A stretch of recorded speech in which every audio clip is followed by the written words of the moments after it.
Hi everyone, I'm Dr. Oba Babs Oshipodu, Chair of the Welsh Resident Doctors Committee of the BMA. Over the past year, we've been working with Welsh Government and NHS Wales employers to deliver a new, modernised contract for resident doctors in Wales. During this presentation, we'll be taking you through what's in the proposed agreement, what's changing, what it means for you, and what the next steps will be. This presentation is designed to give you a clear overview of the contract offer, so that you can make an informed decision when it comes to the upcoming referendum. Let's take a look. So how did we get here? The contract we currently work under was introduced back in 2002. It was designed for a completely different era, when there were fewer doctors, almost all worked full-time, and shifts were structured around the old European Working Time Directive. Over time, medicine has changed, but the contract hasn't kept up. The result has been pay inconsistencies, unsafe patterns like 12-day runs, and outdated limits that don't reflect the realities of modern training and service delivery. Between 2019 and 2022, negotiations began to modernise the contract, but the offer at the time didn't go far enough. When it went to referendum, members rejected it. We then changed our focus to the campaign for full pay restoration. Following industrial action in 2024, we secured a significant 12.4% pay deal, and as part of that agreement, Welsh Government invited us back to the table to restart contract negotiations. This time, we took a different approach. Rather than heading straight into negotiations, we focused on listening. Between October and December 2024, we held engagement events across Wales and launched a national survey to hear directly from resident doctors about what mattered most, what needed to change, and what a modern contract should look like.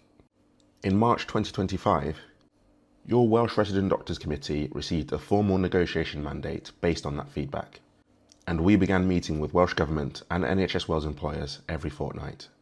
Those discussions were detailed and constructive, covering pay, safety, training, and fairness. By July 2025, negotiations had concluded, and WRDC voted unanimously to put the final offer to members. In September 2025, the Cabinet Secretary for Health and Social Care approved the full contract package, allowing us to share it with you today. Your committee has worked hard to secure a deal for resident doctors in Wales. Soon, you'll get the chance to vote on it. So what's on offer?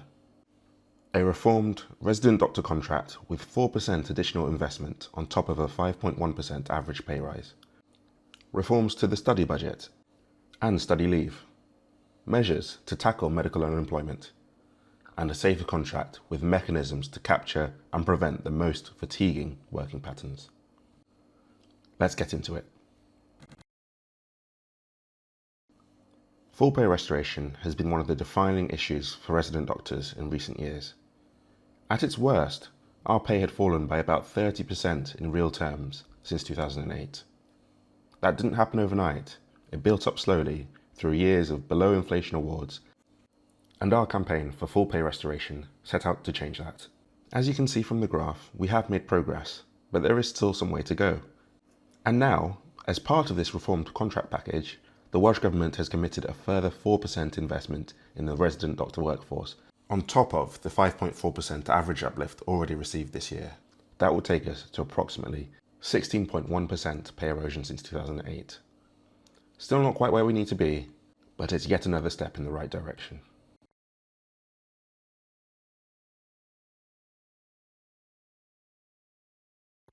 Shemai, my name is Dr. Daniel Jones. I'm one of the Deputy Chairs for the Welsh Resident Doctors Committee in the BMA. My portfolio is Terms and Conditions. So I'm just going to talk through the detail of the new contract with yourselves now. That will begin with a pay system, and you can see that the key change on the previous slide was a switch to an hours-based pay system. And so that would be one that would see your pays rise linearly depending on the amount of work you do and when that work takes place. This is in quite stark contrast to the current banding system seen with the 2002 contract. That contract sets out a range of criteria, and depending on if those criteria are met or not, you will get assigned a banding supplement on top of basic pay. The result is quite big jumps and drops in pay, and it can result in people who do similar work getting paid very differently under that system. The basic pay scales for the current 2002 contract and the proposed contract are set out here. Basic pay is a regular, consistent and pensionable payment that is given for the 40-hour working week, and therefore if you work full-time you can see how much basic pay you earn in a year by looking up the relevant point on these pay scales. Note that other forms of pay, such as banding supplements, are not pensionable. If you work less than full-time, then your basic pay is paid according to your average total hours per week, and so that will include normal working hours as well as any out-of-hours work that you do. The hours will correspond to a relevant F banding if you are using the current 2002 contract. On the proposed contract, it will be taken as a percentage of the 40-hour working week, and then that percentage will be paid according to the relevant pay point on the proposed pay scale, thereby giving you a completely accurate figure that reflects the work that you actually do, whereas F-bands can have quite considerable gaps, leading to big jumps and drops in pay. Both pay scales have an F1 and an F2 section, the main difference being that the pay points have been consolidated in the respective sections for the proposed contract, but you can see that the pay point is still higher than the highest point on the current 2002 contract. Both pay scales also contain a post-foundation registrar section for everyone who has completed the foundation programme, and this is paid according to years in service. Under the 2002 contract, you increment with every year of service, and there is an ability to include years spent outside of training as incremental credit. That is also the case with the proposed contract, except that you would progress with every 2 years of service or every 2 years of incremental credit rather than every one. But you can see that the consolidated pay points are still higher than their corresponding equivalent on the current 2002 contract. There will be a qualifier to access the third pay point and above on the proposed contract. This qualifier is that to access that pay point and any pay point above it, you must have the corresponding years of service or incremental credit required, and 2 of those must be spent in either a formal training program or an equivalent. In order to evidence that equivalent, you must meet certain criteria, and typically you would expect a clinical fellowship, such as an F3 year, or working a substantive post abroad to count as that equivalent. The specific criteria are set out in the framework agreement, which is available on our web pages.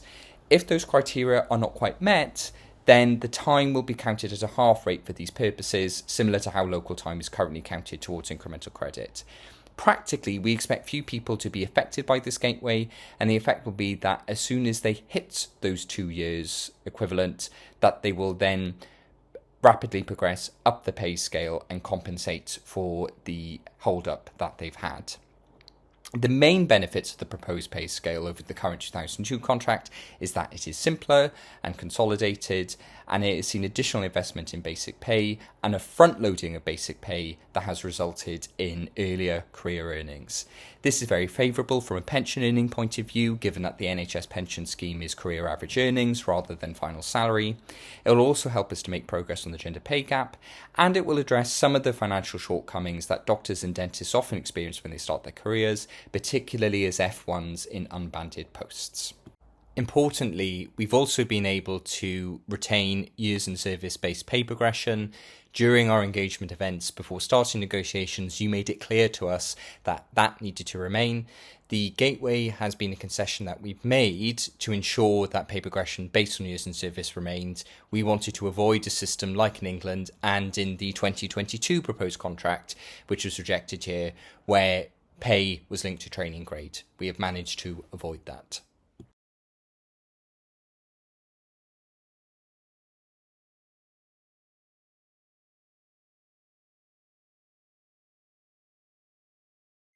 The additional hours part of the pay system is relevant if you work full-time, and it's based on the average hours that you do per week.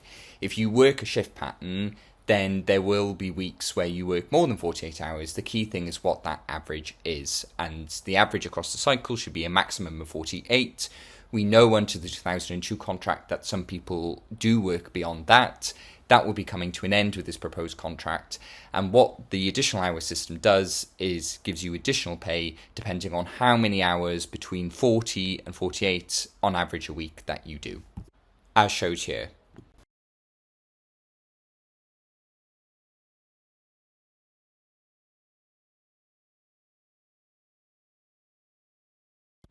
So we've managed to retain the plain time definition seen in the current 2002 contract. That is Monday to Friday, 7 a.m. to 7 p.m. We've also managed to extend that so that it explicitly excludes bank holidays, which it didn't previously. Under the proposed contract, any hours worked outside of plain time will be paid at an enhanced rate of 1.5 times the hourly rate. Previously, these hours would have been used to calculate your banding.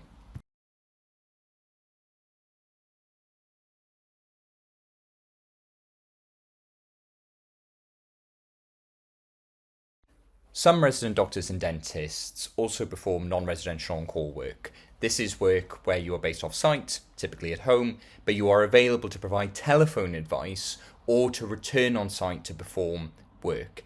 Typically, these are 24 or 48-hour patterns, and they frequently include overnight periods, but you are not expected to spend the whole of the duty period working. Under the 2002 contract, there were specific banding definitions for on-call work that related to the pattern that was rostered. They did not reflect the actual volume of work or the intensity of work done during the on-call duty periods. Under the proposed contract, we have developed a simpler system that more accurately reflects on-call work. You will get paid an availability rate of half the hourly rate for every hour that you are rostered to be on call for, and you will then be able to claim through the payment system any actual work that you perform. So if you have to come back on site and operate for a few hours, if you have to field phone calls on your on-call duty period, you will be able to claim all of that and you will get topped up to the relevant hourly rate. And obviously, if it's out of hours, you'll get topped up to that level as well. And the other key feature that we've done is that if you work more than 75% of the on-call duty period, then you will just get paid out for the entire shift.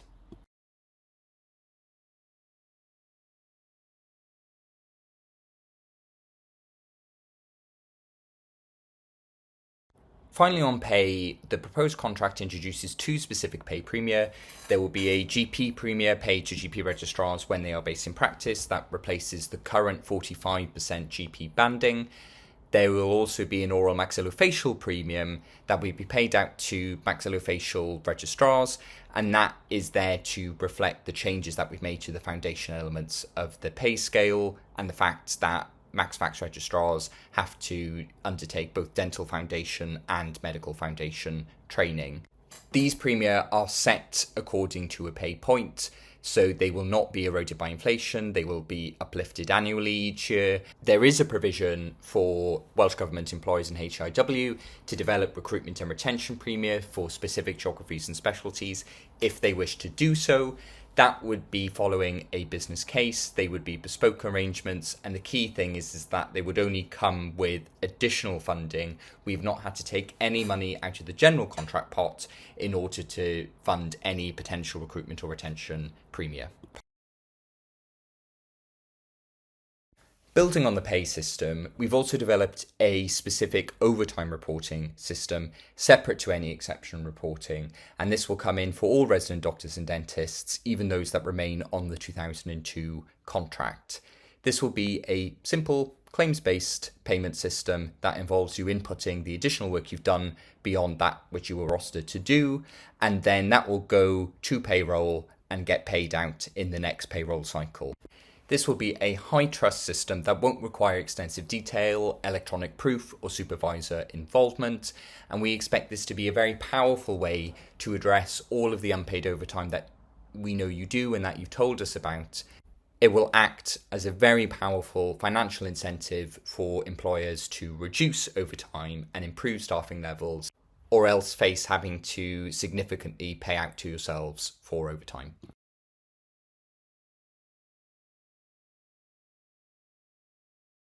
Members were very clear with us that they wanted a training contract that reflected the fact that they were in formal training programs and that they were developing their career and that they were not just there to provide service. We have therefore negotiated the introduction of job plans. These job plans will set out your typical working week and activities. That will contain the minimum staffing levels on each type of shift. It will set out your training and educational objectives, and it will also set out your educational and development time entitlements as set out in HRW guidance or by your respective Royal College. So, for example, if you are an F1 doctor, you will be entitled to an hour of that a week. If you're an F2 doctor, you'll be entitled to 3 hours of that a week equivalent. And this is time that you can use to study, to work on your portfolio, to conduct audit or quality improvement or research. It is down to you. If your job plan is not being met, then you will have the ability to review and appeal it and to secure changes. So, for example, if you are not meeting your training objectives, say if you're a surgeon, you're not getting enough theatre time, you'll be able to appeal it. If you're not getting your proper EDT entitlements, you'll be able to appeal it. If you are having to work on shifts that frequently have less than minimum staffing, again, you'll be able to appeal it.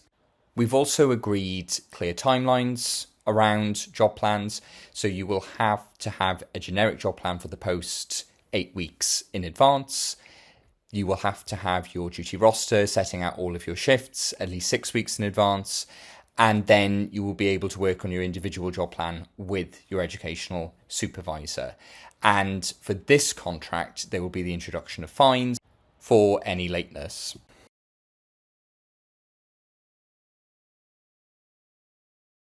Members were also clear that they wanted a safer contract that supported their well-being, and you've been very clear with us that many of the safeguards set out in the Fatigue and Facilities Charter are in fact not being delivered by health boards. As part of this new contract, all of those limits set out in the Charter will be brought into the contract itself, and so employers will have to ensure that all of the rotas are now compliant, and we've put some of the key examples of rest provisions on this slide.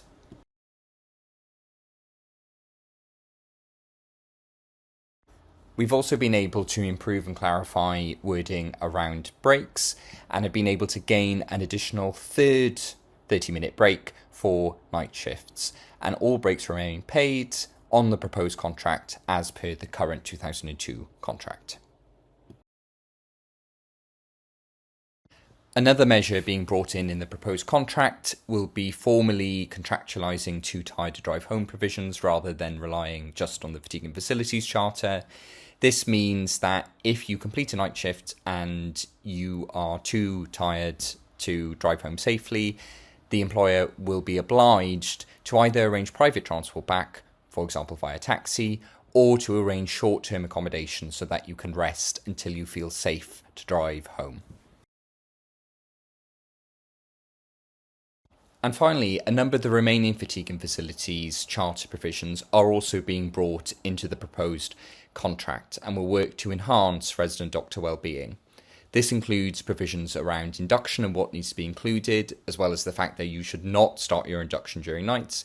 It also includes things around out-of-hours food provision and safe and secure parking for night shifts. And you can find out more about the Fatigue and Facilities Charter and the provisions that will be being brought in on our web pages. Leave entitlements remain the same as on the current contract, so 15 days of study leave as an F1 that then rises to 30 days thereafter, and 28 days of annual leave upon first employment that then rises to 33 days, either after 5 years of NHS employment or when you gain 3 years of incremental credit on the registrar pay scale, as is currently the case. However, we've also managed to secure a number of leave benefits as a result of modernising these terms and conditions and aligning them with other NHS staff groups, including resident doctors in England. This means that benefits such as shared parental leave and compassionate leave will now become available. There will be an end to fixed leave patterns. Leave for life-changing events will be available, and the employer must now respond positively to all leave requests which are made at least 6 weeks in advance, and this includes providing a facility for you to book leave in advance of your rotation, which is currently not the case on the current contract. The proposed contract does also introduce an exception reporting system as seen in England. However, we have been very careful to avoid replicating the issues seen with exception reporting there. Instead, This exception reporting system focuses on safety and training and is completely separate to the overtime reporting system. It predominantly involves your educational supervisor and a guardian of safe and flexible working, and does not necessarily involve your department or your clinical supervisor. The outcomes of exception reports can include the award of additional educational and development time, in particular for missed training opportunities. It can also involve reviews and changes to job plans where job plans are not meeting the necessary training objectives or safety requirements set out. And the guardian of safe and flexible working can also respond to repeated and frequent exception reports by issuing fines on the relevant department. Here are some examples of the kind of things that you will be able to exception report for. Note that this is not an exhaustive slide, but hopefully you can get a sense that this is predominantly about training and safety and is part of a shift to a culture where people feel safe to speak up about concerns that they have. Breaches that cause you to breach your safe working hours, as discussed earlier in this presentation, will result in a fine of 4 times the relevant hourly rate for the hours that incurred the breach. Half of this will go to the affected doctor and half will then go to the Guardian's fund, and the Guardian also retains a discretionary ability to levy fines. The fines money will then be used to benefit the education, training and working environment of residents. The Guardian will collaborate with the host employer and the Resident Doctor Forum to allocate the funds. It cannot be used to fulfil the basic facilities requirements contained in the contract. That will have to be met by employers as specified in the framework agreement. We've already mentioned that the proposed contract introduces a new role known as a Guardian of Safe and Flexible Working. This will be a senior independent doctor appointed by the Health Board according to specific criteria. It will be the role of the Guardian to oversee and report on overtime patterns, as well as to respond to exception reports. They will feed all of this up to the board, and they will have the ability to issue fines, job plan reviews, amongst a range of actions.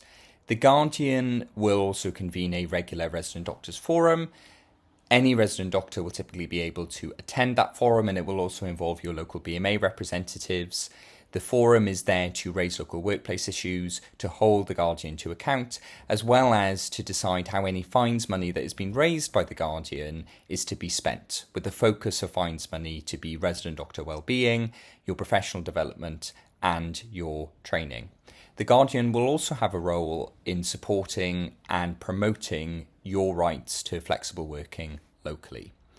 For GP registrars, we anticipate that there will be a lead employer guardian to oversee overtime and exception reporting for yourselves independently on an all Wales basis, separate to your GP practices.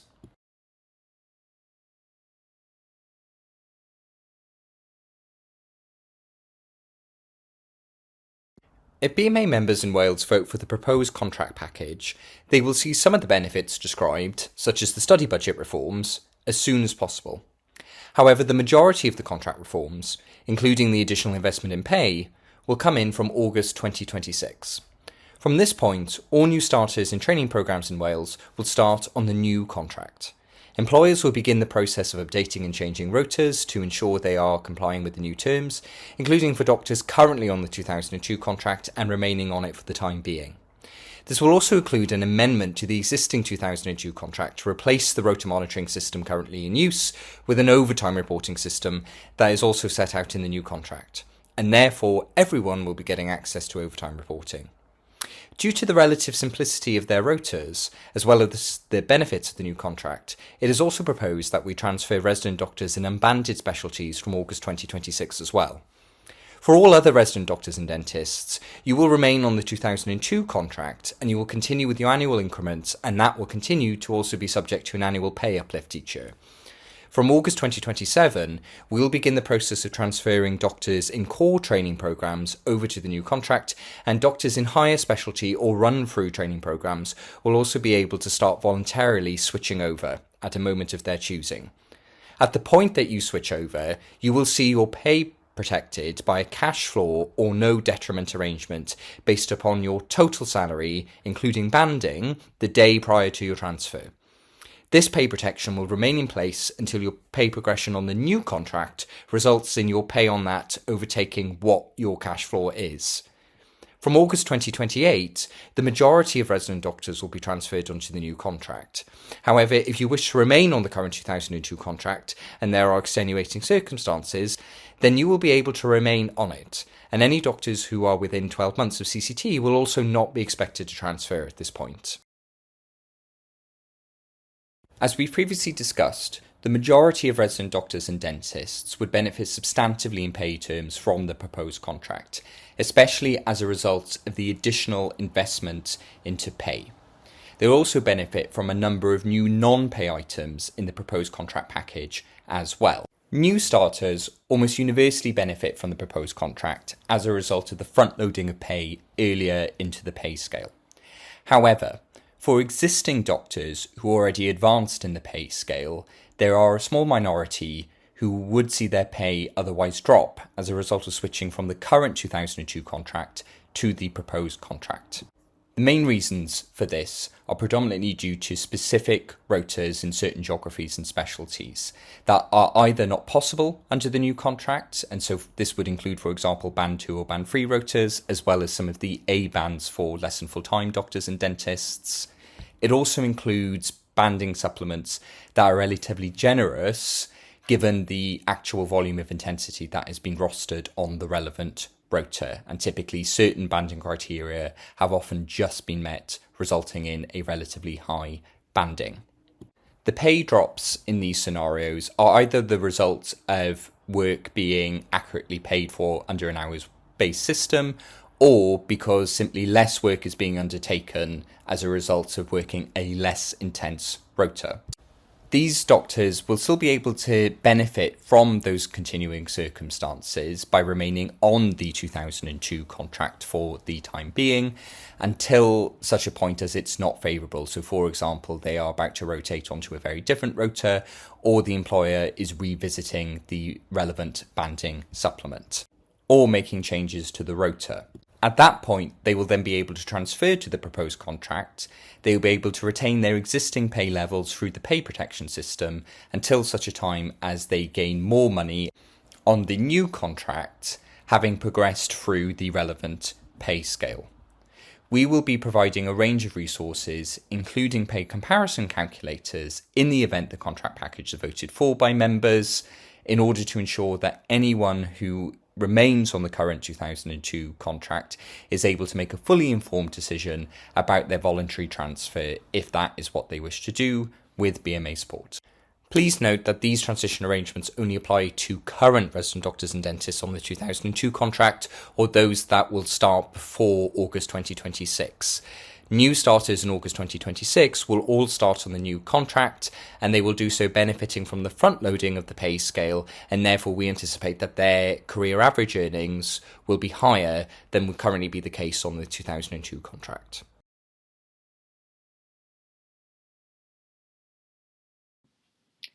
Hi everyone, my name is Dr. Emily Sams, and I am one of the Deputy Chairs for the Welsh Resident Doctors Committee with a portfolio for education and training.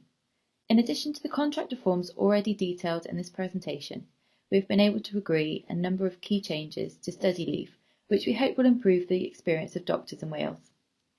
Firstly, there will be an allowance of 5 personal study days for each exam sitting, meaning that those requiring resits will also benefit from study leave prior to their exam. The study budget cap per resident doctor will be increased to £1,000 per year, and in recognition of increasing course costs, this will be uplifted each year in line with inflation, alongside relocation budget uplifts. There will be an indefinite rollover of unused study budget for the duration of your training programme, so residents can save and use their budget in a way that most benefits their training. Furthermore, residents will be able to claim reimbursement of their expenses at the point of payment, rather than at the point of completing the course, limiting the time that doctors are out of pocket. But our ambition for study leave reform doesn't end there. In the medium term, we'll be working on automatic approval of mandatory courses to reduce delays in resident doctors being reimbursed. In the longer term, individual study budget caps will be solely for the purposes of discretionary training, with mandatory courses being pre-booked and prepaid at appropriate points along your training pathway, outside of the cap. We will continue to work with HGIW and NHS Shared Services Partnership to realise this goal. Over the last year, our committee has been campaigning on medical unemployment. As a result, HGIW has already recommended significant training post expansion for the next year. A working group to further investigate the existence, location and causes of bottlenecks within training programmes will be formed. Where training bottlenecks are identified, the group will work with Welsh Government to explore options for increasing training and local posts in the affected areas. To tackle job insecurity faced by locally employed doctors, we will work with employers on the development of a clear and consistent process for eligible doctors who wish to secure permanent employment on the specialty doctor terms and conditions to do so. We will also ensure that all locally employed contracts are consistent with national model contracts and are regularly reviewed in local negotiating committees. Shemai, it's Daniel again. We also wanted to be transparent about the concessions that our negotiating team made in the room as part of ultimately fulfilling the mandate that was provided to them by your elected committee. The first of the concessions was around additional investment.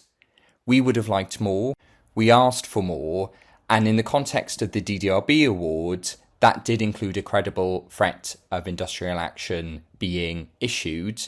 4% was the absolute limit that we could get from Welsh Government. To get more would likely require a trade dispute and actual industrial action. The second concession was around the rate card and employers wanting us to stop promoting the rate card. This has been a standard feature we've seen in pay offers for different groups of doctors across the 4 nations. We avoided it last time, but it came up here. In this instance, it will allow us to enter into conversations with employers about potential extra contractual rate increases across Wales. If those talks don't progress or we go into dispute again, then we retain the ability to reintroduce the rate card if needed. Another concession was the gateway that I previously discussed in the proposed pay scale. The employers open with a position of grade-based pay, as seen in the 2016 contract in England. As you would expect, we pushed back very strongly on that, and it is this gateway that has been the compromise solution between the two sides. Also already explained the mitigations for that gateway and why we don't think that many doctors will actually be affected by it. Finally, as part of transition, we pushed for a much longer period where doctors could remain on a 2002 contract and continue to increment and uplift on it if it remained favourable to them. Employers did not want to run 2 contracts at the same time, and therefore the 2-year transition period is very much another compromise solution between the two sides. Finally, as part of securing front-loading of pay and retaining years in service pay progression, one of the elements of the current contract we've had to move away from are some of the pay protection provisions around basic pay for doctors and dentists moving back into training from a career grade such as a SAS doctor. Although we had to concede this, we've ensured that residents in that position who return to training will have all years of equivalent experience post-foundation counted for the purposes of calculating which point of the pay scale they would sit on. This is a small group of doctors anyway, and the provisions that we've now secured will significantly limit the number of individuals who would have required this protection. But for the small cohort who may be affected in future, we hope to work with employers to mitigate any of this through recruitment and retention premia. Throughout this talk, we've mainly been comparing the proposed contract with the current 2002 contract that you work on. However, we know that many of you will also have experience of working on the 2016 contract and therefore would want to see how the proposed contract compares to that as well. This table summarises some of the salient points of all 3 contracts. Whilst it's not exhaustive, it hopefully illustrates to you how the proposed contract is very different to the other two and how it offers several advantages compared to the 2016 contract in England in particular. We'll be providing more resources on comparing the contracts on our web pages. This is the final slide from me, and it relates to one of the biggest points of departure from the current contract and one of the biggest and most frequent questions that we've had from members, and that is the shift away from the current banding system. We set out more of our reasoning in detail in the frequently asked question section of the webpage if you're interested. But briefly, membership were quite mixed on moving away from banding or retaining it, and there were advantages and disadvantages that were discussed. On the advantages side, and you can see some of them here, it was reflected that it was quite good, that out of hours pay was being remunerated quite well, it was seen to be simple on pay slips, there was seen to be a rough correlation with intensity. But the disadvantages included the lower basic pay as a result. Obviously, it's only basic pay that is pensionable, so there's quite a pension hit that comes with the banding system. And there are some of our members who end up on very low incomes as a result of so much of pay being in banding. There is also a lack of front loading in the banding system because it's always a relative percentage of whatever pay point that you are in. And they also did not like some of the paradoxical scenarios that you get with banding. So these could be underbanding scenarios where people are working very intense rotas, but they are most commonly on 40%, for example, when really they feel they should be on 50%. And there are also situations where people are getting very similar pay despite working very different patterns and very different intensities. What membership did have consensus on was that the rota monitoring system that underlined the banding system was not fit for purpose, and there was a keenness to move away from that. People also wanted to be able to claim unpaid overtime and get paid for it. We also had a lot of people talk about personalised pay. So in the negotiations, we ultimately opted to move to an hours-based system. And similarly, we opted for a flat GP premium that effectively front loads GP registrar pay so that people get it earlier in their careers, rather than the current GP banding system that sees those high up on the pay scale and therefore earning relatively high incomes get more than those earlier on the pay scale on relatively lower incomes. The new pay system obviously still rewards out of hours pay.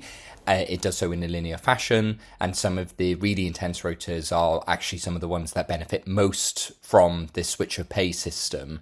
And certainly with the front loading and changes to the pay scale we've seen, new starters in Wales, so the resident doctors and dentists who are coming after us, are going to really benefit from the new system.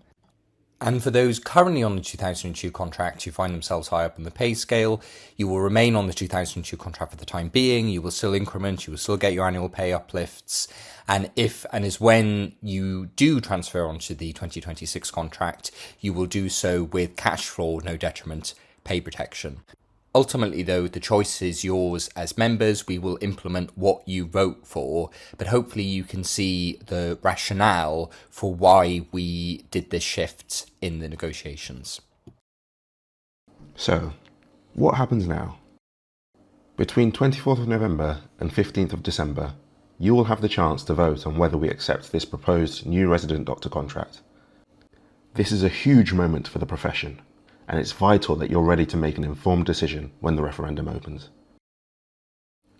Further information is available on our website. Just follow this QR code. If you can't find your answer there, email us at welshrdcontract@bma.org.uk. Remember, only BMA members will have a vote in the final contract referendum. Join by the 9th of December to have your say.